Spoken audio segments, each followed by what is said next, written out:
Sema kati ya Alonso na Jurgen Klopp, nafikiri itakuwa ni chaguo sahihi zaidi kwa Madrid saizi ni Klopp. Yeah. Alonso. Maybe not. Kwa hicho ambacho anakizungumza Mwayombo, nahisi kwa Xabi Alonso itakuwa sahihi kwa sababu moja. Kwa nini itakuwa sahihi? Xabi Alonso ameshinda mataji mawili tu akiwa na klabu ya Bayer Leverkusen.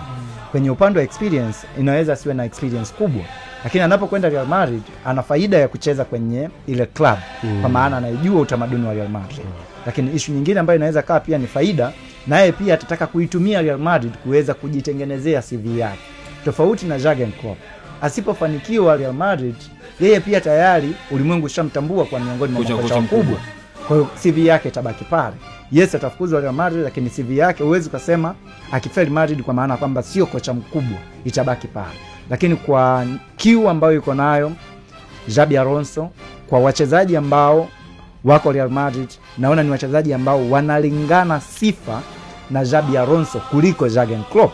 Unajua Jurgen Klopp ni miongoni mwa walimu ambaye anahusudu sana kwenye gegenpressing. Ukiangalia Real Madrid, Vinicius Junior sio mchezaji ambaye anakupa kilomita nyingi ndani za uwanja kukimbia. Ukimwangalia Kylian Mbappe huwezi kuzikuta kilomita nyingi ambazo. Mbappe mpambanaji. Yaani anakimbia akiwa na mpira, lakini akimbia asipokuwa na mpira.